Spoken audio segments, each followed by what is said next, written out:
नमस्कार, आप देख रहे हैं वीके न्यूज। मैं हूं सुनील राउत। चुनाव से पहले सरगर्मियां तेज हो गई है और नेताओं में इस दल से उस दल में जाने का सिलसिला भी लगातार जारी है। तमाम मेहमान हमारे साथ जुड़े हुए हैं चर्चा में। शिल्पी चौधरी जी समाजवादी पार्टी से, कांग्रेस से केवल ढींगरा जी हैं, संदीप दुबे जी भारतीय जनता पार्टी से हमारे साथ है, अरविंद विद्रोही जी राजनीतिक विश्लेषक हैं और राजेश जौहरी साहब हैं वरिष्ठ पत्रकार। सभी मेहमानों का बहुत बहुत शुक्रिया जी। लगातार नेता जो है पार्टी को छोड़कर जा रहे हैं और चुनाव से ऐन पहले जा रहे हैं। जब पार्टी हालांकि हाशिए पर ही थी उत्तर प्रदेश में, लेकिन प्रियंका गांधी ने एक मोर्चा संभाला, पार्टी में एक नई जान फूंकने की कोशिश की, कार्यकर्ताओं को एकजुट किया।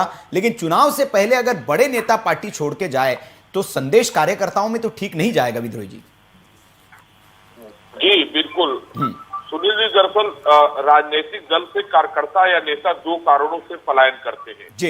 एक तो उनकी व्यक्तिगत महत्वाकांक्षा होती है, दूसरी होती है कि राजनीति में वो नेपथ्य में चले जाते हैं जी। आरपीएन सिंह का मामला हो या अभी जो सरकार से भारतीय जनता पार्टी की सरकार से 3 मंत्री गए, उन लोगों का मामला यही है कि वो जिस दल में थे, जैसे कांग्रेस में आरपीएन सिंह थे, उनको वहां पर मौजूदा जो कांग्रेस का संगठन है वो प्रभारी है, उनका वहां पर कोई काम नहीं था। हम लोगों ने देखा है सोनभद्र से लेकर के कोई भी कैंपेन रहा हो, उसमें आरपीएन सिंह ही नहीं, कांग्रेस के तमाम पुराने बड़े नेताओं की कोई सहभागिता कांग्रेस ने सुनिश्चित नहीं की थी। चले गए। केवल जी हमारे साथ जुड़ गए हैं। केवल जी, चूंकि पीड़ित पक्ष आप ही है, मैंने कहा भी था कि लगातार आपकी पार्टी के नेता छोड़कर जा रहे हैं। निश्चित तौर पर कार्यकर्ताओं मायूसी होगी, नेताओं में मायूसी होगी, क्योंकि चुनाव से पहले जब आपकी नेता वहां लगी हुई है और कार्यकर्ता और बड़े नेता छोड़कर जाएं तो स्थिति बहुत असहज करने वाली होती है। लेकिन क्या आप कारण बता सकते हैं, चूंकि आप कांग्रेस के सिपाही है, लंबे वक्त से जुड़े रहे हैं, क्या वजह हो सकती है कि लगातार नेता आपको छोड़कर जा रहे हैं आपकी पार्टी की? देखिए, सबसे पहली बात तो ये है कि पीड़ित पक्ष नहीं है। दूसरी बात सुनिए, पीड़ित पक्ष वो होता है जिसका कुछ चले जाता है, ऐसा कुछ नहीं है। जब कोई आया तो उसकी खुशी जो होती है वो होती है, और जो कोई गया तो उसकी वो होती है। कई कारण होते हैं इस चीज के, लेकिन अगर कोई कांग्रेस से गया तो उसके लिए डिबेट जरूर बनती है, और अगर कोई बीजेपी से आया या उससे कोई गया तो चलता रहता है। ये एक प्रक्रिया है, इस प्रक्रिया के रूप में होता है। और अगर कांग्रेस से कोई चला जाए तो फिर उसके लिए एक डिबेट बन जाती है कि ये चला गया, केवल माफी के साथ देखिए, मैं आपको रोक रहा हूं, माफी कोई दिक्कत ही नहीं है। जिनको टिकट दी उनमें से 3 चले गए, टिकट मिल गई और फिर चले गए। देखिए यूपी के अंदर हमारा वजूद पहले से ही कम था जी। हम पहले ही चौथे नंबर पे थे जी। और आपको एक बात बताना चाहता हूँ, हमारा वजूद बढ़ेगा और आपको ये इलेक्शन के बाद दिखेगा, क्योंकि 40% महिलाओं को टिकट देने का वायदा किया है जी। मैं संदीप जी हमारे साथ है। संदीप जी, आप कहां कांग्रेस मुक्त भारत करने चले थे और बीजेपी युक्त, मतलब बीजेपी युक्त कांग्रेस?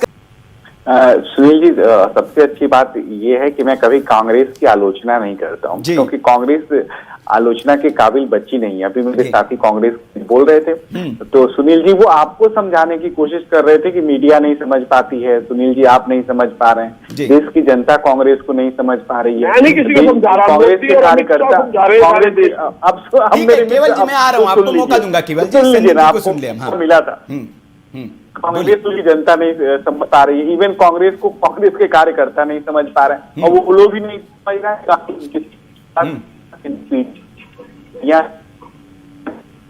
कांग्रेस अपनी गलाई है तो कांग्रेस को दूसरी की योजना का आधार कांग्रेस के लोग खुद सोचें। लेकिन मैं जो बात कहना चाहता हूँ वो ये है कि उत्तर प्रदेश की जनता, यशस्वी मुख्यमंत्री योगी आदित्यनाथ अपना विश्वास व्यक्त करती है। पूर्व में जिस तरह से उन्होंने 5 साल में हमारी सरकार ने वहां काम किया है, आने वाले समय में हम अपने काम को लेकर नई पद्धति, नई योजना के साथ उत्तर प्रदेश की जनता के मेरा सवाल आपसे कुछ और है। ठीक है, आप जो डेवलप हो रही है उस संस्कृति में बुराई नहीं है, उस संस्कृति में हिंसा नहीं है, उस संस्कृति में एकता है, संभाव है, और सबको एक सूत्र में पिरोने की कला है जो यशस्वी मुख्यमंत्री ने बनाई है, सोची है, समझी है। शिल्पी जी के पास जाऊंगा मैं समाजवादी पार्टी से, लेकिन देश ये उम्मीद कर रहा था कि आप कांग्रेस मुक्त भारत करेंगे, बीजेपी युक्त कांग्रेस युक्त बीजेपी नहीं कर लेंगे, ये उम्मीद लोगों की थी। मैं शिल्पी जी के पास जाऊंगा। शिल्पी जी, कांग्रेस की जो हालत हो रही है, आपके पार्टी से भी कुछ नेता उधर जा रहे हैं, समाजवादी पार्टी से, समाजवादी पार्टी में बीजेपी से कुछ लोग आ रहे हैं, लेकिन मैं थोड़ा सा, चूंकि सब राजनीतिक दलों में आयाराम गयाराम वाली स्थिति तो चलती ही रहती है, लेकिन मेरा आपसे सवाल ये है कि जो नेता कांग्रेस पार्टी से भारतीय जनता पार्टी में जा रहे हैं, उनका अपना एक जनाधार है, अपने क्षेत्र में एक बड़ा नाम है, चुनाव जीतते रहे हैं। अगर ऐसे नेता भारतीय जनता पार्टी में जाते हैं तो स्वाभाविक तौर पर आपका विपक्ष, क्योंकि अभी तो दोनों ही दलों में लड़ाई देखी जा रही है, आप में और भारतीय जनता पार्टी में, तो स्वाभाविक सी बात है नुकसान तो आपको होगा इससे। तो चिंता का विषय है समाजवादी पार्टी के लिए? नहीं, हमारे लिए बिल्कुल चिंता का विषय नहीं है। संगठन के तौर पे हम बहुत मजबूत हैं और हमारे यहाँ जितने भी लोग आए हैं बहुत मजबूत आए हैं। चाहे अभी देखिए प्रवीण सिंह आर्यन जो पूर्व कांग्रेसी सांसद रहे हैं और उनकी पत्नी श्रीमती सुप्रिया आर्यन कांग्रेस की वो डिक्लेयर कैंडिडेट थी, बावजूद इसके उन्होंने आकर पार्टी ज्वाइन करी है। तो हमें इसकी चिंता नहीं है कि कौन कहाँ जा रहा है। लेकिन हाँ, आज की तारीख में जो आप कह रहे थे कि कांग्रेस मुक्त भारत नहीं, भारतीय जनता पार्टी का एजेंडा है विपक्ष विहीन भारत। ये तानाशाह के रोल मॉडल को लेके चल रहे हैं। जो राष्ट्रद्रोह की पट्टी आप बता रहे थे भाजपा के प्रवक्ता, तो पूरे वैश्विक पटल पर आप देखें तो हमेशा राष्ट्रवाद की जो परिकल्पना है ना, ये बड़े बड़े तानाशाहों ने हमेशा लागू करने की कोशिश करी, लोगों को अफीम की तरह राष्ट्रवाद जताया। ऐसा नहीं कि 70 साल में जब कांग्रेस का शासन रहा तो राष्ट्रवाद नहीं था, या कांग्रेसी या बाकी लोग जो है वो देश के विरोधी थे। दूसरी बात, जाति जाति जाति जाति का पहाड़ा आप पढ़ रहे हैं, सबसे ज्यादा जातिगत सम्मेलन भारतीय जनता पार्टी कराती। देखिए, डींगरा साहब अपनी पार्टी के प्रवक्ता हैं और अगर वो ऐसा कहेंगे कि फर्क पड़ता है तो राजनीतिक पॉलिटिकल स्टेटमेंट सही नहीं होगा जी। तो अगर उन्होंने कहा है कि फर्क नहीं पड़ता है तो वो एक मजबूरी होती है एक प्रवक्ता की, वो उसमें गलत नहीं। लेकिन उन्होंने एक और बात कही, आपने ध्यान दिया होगा कि हम पहले से ही 4th नंबर पे थे तो हमको बहुत ज्यादा फर्क नहीं पड़ रहा है जी, क्योंकि पहले तो 4थे नंबर पे थे और इस कारण से फर्क नहीं पड़ रहा है। एक बार डींगरा साहब ने बोली थी कि जो बीजेपी से निकल के गए, चाहे स्वामी प्रसाद मौर्य हो, चाहे रिया शाक्य हो, रिया शाक्य के पिताजी हो जो विधायक रहे हैं, तो इनके ऊपर उतनी डिबेट नहीं होती है, उस तरह से मीडिया जो है एग्रेसिव नहीं होता है जैसा कि कांग्रेस से छोड़ के अगर कोई आरपीएस सिंह जी जाते हैं तो ये बात काफी हद तक सही भी है। लेकिन इसका हमें मायना समझना पड़ेगा कि स्वामी प्रसाद मौर्य के जाने का, रिया शाक्य के जाने का रिलेवेंस क्या है। पहले से ही मालूम था कि इतने % लोगों के टिकट कट रहे हैं, पहले से ही जब इनकी बीजेपी की मीटिंग होती होगी तो उनको मालूम था यूपी की पॉलिटिक्स के बारे में कि जैसे ही टिकट काटेंगे तो ये छोड़ के भागेंगे। ये सब अंडरस्टूड था, पहले से कैलकुलेटेड था और सब कुछ उन्हें मालूम था। ऐसा नहीं था कि आज उसको स्टार कैंपेनर बनाया किसी को और कल वो छोड़ के चला गया तो बीजेपी का नुकसान होता। ये अंतर हमें समझना पड़ेगा कि जो लोग बीजेपी छोड़ के गए हैं वो क्यों गए हैं और कांग्रेस से छोड़ के गए हैं वो क्यों गए हैं। अब आपने पूछा कारण, तो देखिए हेमंत बिस्वा शर्मा एक बहुत बड़ा उदाहरण है असम के। लोग कहते हैं कि राहुल गांधी जी अपने कुत्ते से बात खेलते रहे, इस चक्कर में इस गुस्से में वो चले गए, लेकिन ऐसा नहीं है। अगर सिर्फ उस दिन का वो तो तात्कालिक कारण हो सकता है, पर तात्कालिक कारण ऐसा नहीं हो सकता। हेमंत बिस्वा शर्मा ने पूरे पूर्वोत्तर की राजनीति बदल दी। आज देखिए असम और नागालैंड के बीच में समझौता होने वाला है और असम के बहुत सारे मुद्दे, जिसमें कि बांग्लादेशियों का मुद्दा, जिसमें बहुत सारे ऐसे मुद्दे थे जिनसे असम जल रहा था, असम परेशान था, वो मुद्दे उन्होंने सॉल्व किए हैं। इसका मतलब ये हुआ कि कांग्रेस में रहते हुए भी उनके अंदर जो छटपटाहट थी वो बहुत जबरदस्त तरीके से चल रही थी। बस एक आखिरी वो जो कुत्ते वाला कारण हुआ और उन्होंने पार्टी छोड़ दी। तो कुल मिला के कहीं ना कहीं जब भी पार्टी छोड़ी जाती है, कोई छोड़ता है, तो उसके पीछे एक बहुत बड़ा कारण नेतृत्व होता है और वो पार्टी जब छोड़ी जाती है तो नेतृत्व के अगेंस्ट होता है, ये हमको मानना पड़ेगा। अब आप देखिए वही आरपीएन सिंह, ऐसा माना जा रहा है कि वो स्वामी प्रसाद मौर्य के खिलाफ चुनाव लड़ेंगे। अब वो चुनाव इतना इंटरेस्टिंग हो जाएगा और सबसे बड़ी बात ये कि आरपीएन सिंह ने जो एक अपने ट्विटर पे जो एक अपनी बात बोली है छोड़ने से पहले, उन्होंने कहा कि इंडिया फर्स्ट ऑलवेज, मतलब भारत हमेशा पहले। इसका मतलब कांग्रेस में रहते हुए भारत पहले नहीं था क्या? ये एक बहुत बड़ा सवाल है। इतने इंटेलिजेंट, इतने होशियार आदमी ने अगर ट्विटर पे ये लाइन लिखी है तो इसका मतलब हमको समझना पड़ेगा। फिर उन्होंने दूसरी लाइन लिखी कि मैं नेतृत्व में मोदी, नड्डा और अमित शाह के नेतृत्व को बहुत अच्छा मानता हूं, उनके नेतृत्व में देश आगे जा रहा है, इसलिए और तीसरा पॉइंट उन्होंने बोला कि रिपब्लिक डे जो है, जो गणतंत्र दिवस पर मैंने ये फैसला लिया है और ये देश हित का फैसला है। अब आप ये सोचिए कि ये जो तीनों लाइनें हैं, अगर तीनों लाइन को आप एनालिसिस करेंगे तो आपको बहुत सारी चीजें मालूम चल जाएगी जो हमको बोलने की भी जरूरत नहीं है, किसी को बोलने की भी जरूरत नहीं है, लेकिन उसके बहुत सारे मतलब पॉलिटिकल सर्कल में निकाले जाते हैं। ठीक जौहरी साहब, आपने और चीज सुनील जी बोलिए। हाँ, टाइम है क्या? दो मिनट का टाइम जी 30 सेकंड सर, बाकी और मेहमान फिर मैं आऊंगा आपके पास। सॉरी जी बोलिए। तो अब एक बात देखिए कि अभी भी आज जो बाकी पार्टियों में और जो दिक्कत आ रही है वो यही डायनेस्टी पॉलिटिक्स की अभी भी समस्या है। कल्याण सिंह का बेटा कौन है किसी को नहीं मालूम, योगी के बाद उनके परिवार कोई आएगा किसी को नहीं मालूम, पर अब बाकी पार्टियों में आप पता लग सकता है कि इसके बाद ये होगा, इसके बाद ये होगा, उसके पोता बनेगा, फिर पोते का बेटा बनेगा। इस चीज से कहीं ना कहीं, और जाति की जहां तक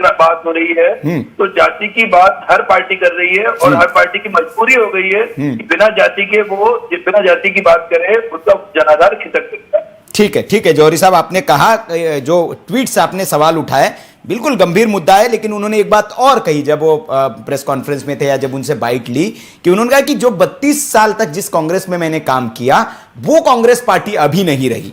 सुन लीजिए, ये झूठे राष्ट्रवाद है आपका संदीप जी, और सिर्फ चुनाव के लिए राष्ट्रवाद आप करते हैं, आपका झूठा राष्ट्रवाद है ये कह रहे हैं। मेरे साथी मैं बता रहा हूँ हमारा राष्ट्रवाद क्या है। 34,80,000 उत्तर प्रदेश में लघु उद्योग स्थापित किए, ये उत्तर प्रदेश में राष्ट्रवाद है। कम से कम 4 करोड़ मजदूरों को 500 रुपए प्रतिमाह भरण पोषण भत्ता दिया, ये उत्तर प्रदेश में राष्ट्रवाद है। गोरखपुर और रायबरेली की स्थापना करी, ये राष्ट्रवाद है। कम से कम 1.5 लाख लोगों को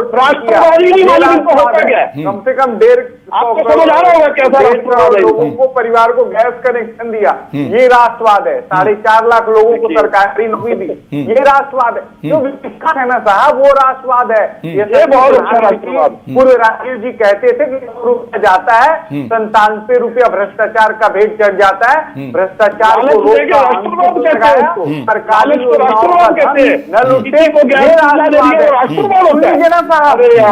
56 लाख बुजुर्गों को पेंशन दुगुनी कर दी, ये राष्ट्रवाद है। एक जिला बनाया, ये राष्ट्रवाद है।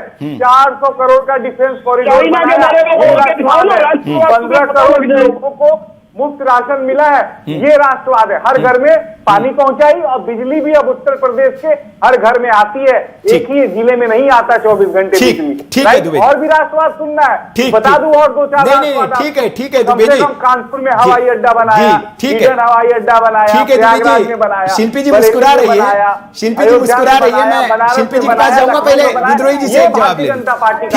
ठीक है दुबे जी, ठीक है दुबे जी। मैं अरविंद जी के पास जाना चाहूंगा। अरविंद जी, एक बात समझना चाहूंगा राजनीतिक विश्लेषक के नाते आपसे, अगर हम ये सारा सिनेरियो देखें जो हमारा आज बहस का मुद्दा है, विधानसभा चुनाव अगर हम देखें उत्तर प्रदेश का बहुत बड़ा चुनाव माना जाता है। लोकसभा चुनाव के बाद अगर कोई चुनाव माना जाता है तो उत्तर प्रदेश का चुनाव, क्योंकि कहा जाता है कि उत्तर प्रदेश से इस दुनिया में 6 ही देश है जिनकी जनसंख्या इतनी है कि जो उत्तर प्रदेश से ज्यादा है। मतलब एक तरह से ये राज्य नहीं, एक देश है बड़ा, और इसीलिए यहां का चुनाव कहते हैं कि जो संसद का रास्ता होता है उत्तर प्रदेश होकर ही जाता है। जो यहां बाहुबली है वही वहां पर महाबली है, ये कहा जाता है। मैं ये समझना चाह रहा हूं कि विधानसभा चुनाव अगर उत्तर प्रदेश का हम देखें तो कांग्रेस ने किसी भी दल से गठबंधन नहीं किया, जबकि सभी छोटे मोटे दल हम देख रहे हैं कि कोई ना कोई लगा हुआ है। वो इसी साहब की पार्टी भी जो पहली बार आई है एक तरह से, उसने भी 1-2 दल पकड़ ही लिए, बाम से पकड़ लिया, आपके एक और दल है उनको पकड़ लिया उन्होंने। तो सब दल गठबंधन करने में लगे, लेकिन कांग्रेस एकला चलो की राह पर चल पड़ी है। तो क्या ये कांग्रेस की स्ट्रेटेजी है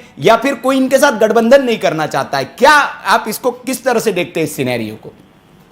मुझे लगता है कि कांग्रेस की एक स्ट्रेटजी है, ये प्रियंका गांधी की अपनी स्ट्रेटजी है जी, जैसा कि कांग्रेस के साथी ने बताया। और अभी तक डिबेट में जो बातें हुई उसमें 2-3 बातें बहुत प्रमुख हुई हैं। एक तो जात पर चर्चा हुई है और दूसरी विचारधारा पर हुई है। ये भी मुझे लगा कि लोग कह रहे हैं कि विचारधारा का महत्व कम हुआ राज्य में, ऐसा नहीं। और तीसरी बिल्कुल अंत में भी राष्ट्रवाद पर आई। अब है क्या कि वर्तमान पूरे देश की राजनीति और उत्तर प्रदेश की भी राजनीति जो है विचारधारा के इर्द गिर्द ही नाच रही है, पूरा केंद्रित है। वो इसलिए मैं इंगित करना चाहता हूँ, इसलिए मैं ये कह रहा हूँ, गैर कांग्रेसवाद की एक विचारधारा थी डॉक्टर राम मनोहर लोहिया की। नेशन फर्स्ट की जो विचारधारा थी, जो राष्ट्र प्रथम कहा जाता है, वो नेताजी सुभाष चंद्र बोस से शुरू होकर डॉक्टर राम मनोहर लोहिया ने इसको बहुत दमदारी से रखा और आज की और बीच में सफर हुआ, लंबा सफर हुआ, इंदिरा जी ने भी राष्ट्र को ही सर्वोपरि रखा। और उसके बाद अब वर्तमान राजनीति में जॉर्ज फर्नांडीज से होते हुए मुलायम सिंह यादव और नरेंद्र मोदी आज नेशन फर्स्ट के सबसे बड़े वकालत करता है, इसमें कोई बुराई नहीं है, तमाम लोगों ने किया। और जात की जहां तक बात है, जात को तोड़ के समाज को जोड़ने की वकालत और एक पूरा सिद्धांत प्रतिपादित किया था। विद्रोही जी माफी के साथ मैं आपको टोकना चाहूंगा, आपका शायद फ्रेम चला गया है, कुछ कनेक्टिविटी का इश्यू है, मैं आपको जोड़ता हूं, मैं शिल्पी जी के पास जाऊं, तब तक मैं अब फिर आपके पास आ रहा हूं जो आपकी, हाँ मैं आता हूं। जौहरी साहब है, मैं जौहरी साहब से एक बार बात कर लूं, फिर शिल्पी जी के पास जाऊंगा। जौहरी साहब, आपने समझा, मैं फिर आपसे भी वही समझना चाहूंगा कि जो कांग्रेस का संकट है, क्या ये स्ट्रेटेजी मानी जाए और ये स्ट्रेटेजी कितनी सफल होगी? क्योंकि आप, ठीक है, बहुत अच्छी स्ट्रेटेजी है कि आप एकला चलो की राह पर चल पड़े और देखना चाहते हैं कि कांग्रेस का जो नेतृत्व है कितना अकेला लड़कर कितना पा सकता है, वहां से कितना हासिल कर सकता है। लेकिन ऐसी लड़ाई के दौर में आपके नेता ही आपको छोड़कर जा रहे हैं, तो क्या स्ट्रेटेजी जो बनाने वाला है उसने सही तरीके से उस स्ट्रेटेजी को नहीं बनाया है और नेतृत्व जो है, उनके जो सलाहकार है वो गड़बड़ है, ये माना जाए? इसमें सुनील जी, सबसे बड़ी चिंता की बात यह है कि जो कांग्रेस के पास एक जो आखिरी तुरुप का इक्का था वो थी प्रियंका वाड्रा जी। अब इनको फील्ड करते समय जो राजनीतिक जो एक्सपर्ट्स हैं वो सही तरीके से दिशा निर्देश नहीं दे रहे हैं, सही तरीके से उनको सलाह नहीं दे रहे हैं। और इसमें दिक्कत क्या आएगी कि एक तो से एकला चलो रे वाली बात इसलिए उनकी ठीक है कि वैसे भी देखिए कांग्रेस का जनाधार बिल्कुल भी नहीं है उत्तर प्रदेश में, और अगर गिनी चुनी सीटें कुछ आ जाएं तो बहुत बड़ी बात है। ऐसे में अकेले रह के, क्योंकि देखिए लगभग कांग्रेस का, बसपा का, समाजवादी पार्टी का और ये वामसे जितने भी हैं, इन सबका एक पर्टिकुलर ग्रुप पे इनको उम्मीद रहती है कि वहां से वोट मिलेंगे तो हम जीत सकते हैं जी। तो ऐसे में अकेले रह के बाकी सब लोग उनके काट लें और कांग्रेस को अकेले को जितने मिल जाए उतने अच्छा है।